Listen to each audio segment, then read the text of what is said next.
dalam sholat duha mesti membaca surat Wad-Duha atau boleh surah-surah yang lainnya? Tidak ada kemestian membaca surat Ad-Duha. Jadi silahkan saja Anda bisa baca surat yang lainnya yang sekiranya sesuai dengan apa yang bisa Anda baca. Pertama, dari sudut apa yang Anda hafal. Kedua, kalau sudah hafal, apalagi banyak hafalannya, saya sarankan Anda membaca ayat-ayat atau surah-surah yang sesuai dengan konteks yang Anda butuhkan. Misal, ada konteks umum di waktu duha, ada bacaan-bacaan misalnya terkait dengan faidah-faidah duha.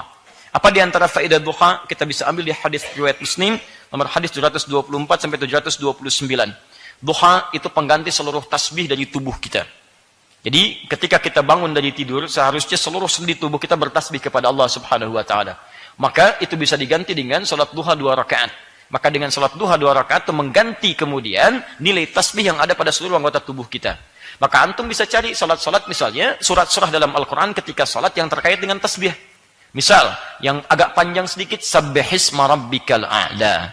Baik, yang agak ringan sedikit idza jaa nasrullahi wal fath wa ra'aitan nasa yadkhuluna fi dinillahi afwaja. Setelah itu fasabbih bihamdi rabbika wastaghfir innahu kana tawwaba. Itu terkait dengan korelasi fungsi atau keadaan suasana kita dalam faidah duha dengan ayat-ayat yang terkorelasikan dengan itu.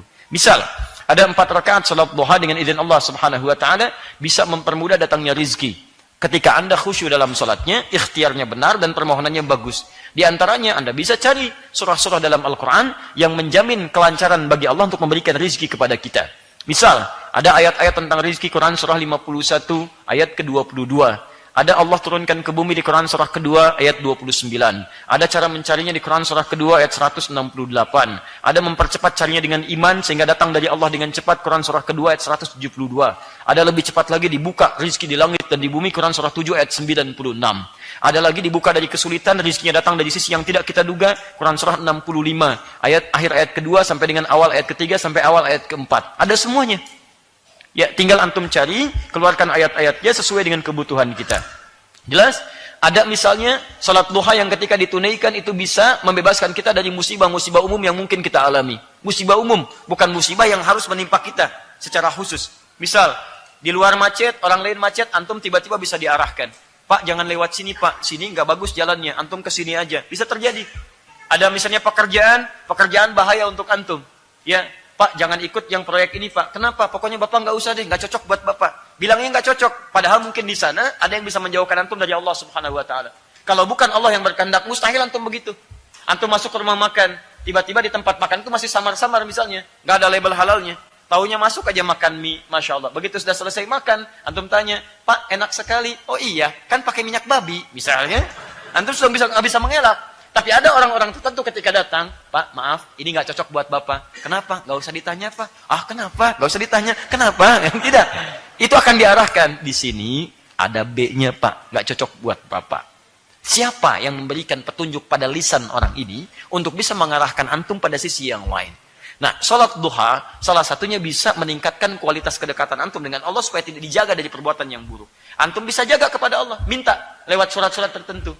Misal, surat tentang musibah diberikan kesabaran. Quran surah kedua, ayat 155 sampai dengan 157. Misal kemudian, antum bisa memohon kepada Allah supaya dibebaskan dari gangguan-gangguan, ditingkatkan karir kebaikan, dilepaskan dari keburukan. Quran surah ke-17, ayat 79 sampai 80. Silahkan minta. Boleh. Ya, minta ke lapangan, baca surat Ad-Duhanya. Rakaat pertama Ad-Duha, rakaat keduanya Alam Nashrah. Ya, Alam Nashrah Kasadra. Karena 2 surat ini turun bersamaan untuk memberikan berita gembira kepada Nabi sallallahu alaihi wasallam. Ya, dan ini dahsyat sekali. Surat itu memberikan gambaran bahwa orang yang dekat dengan Allah, dia akan dihibur selalu dengan kebaikan dari Allah Subhanahu wa taala. Saat merasa gelap tidak ditinggalkan, saat merasa senang pun diberikan dukungan. Ya, wadduha, demi indahnya cahaya duha, nikmatnya yang engkau bisa rasakan.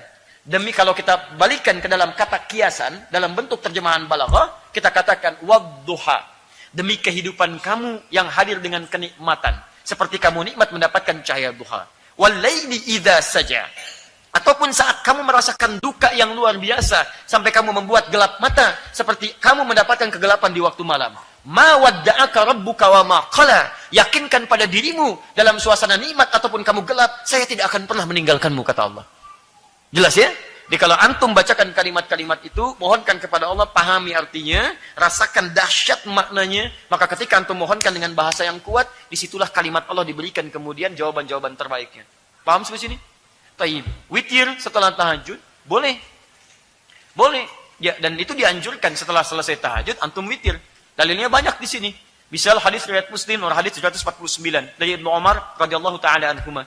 Kata Nabi, salatul laili masna masna. Kalau Anda ingin tunaikan salat malam, maka tunaikanlah mulai dengan 2 rakaat dulu. Nabi memberikan gambaran pada pemula ingin salat malam. Ayo, jangan dulu langsung 11, tidak, mulai 2 dulu. Tingkatkan 2 lagi, tingkatkan 2 lagi. Fa idza khasya ahadukumul fajra, ketika antum tunaikan sudah mendekat kepada fajar, hamdallah. Misal sudah surah yang terakhir, rakaat misalnya 2 rakaat yang kedua, antum merasakan, ini sebentar lagi fajar nih mau tiba. Maka kata Nabi, falyutir raka'atan wahidah. Maka segeralah tutup dengan 1 rakaat witir. Di sini witir disandingkan dengan salat tahajud. Jadi utama ketika antum tahajud, bisa juga tutup dengan witir. Ini keutamaannya. Paham sampai sini? Maka itu dalil yang paling baik, saya kira, untuk menunjukkan bahwa salat witir dirangkaikan dengan salat tahajud. Allah Ta'ala a'lam bissawab.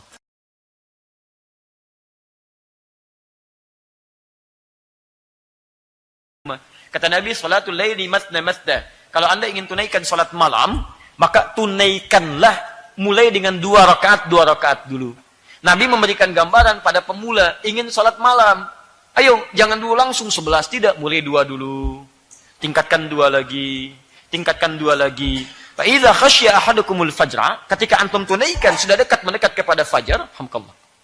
Misal sudah surah yang terakhir, rakaat misalnya 2 rakaat yang kedua, antum merasakan, ini sebentar lagi fajar nih mau tiba.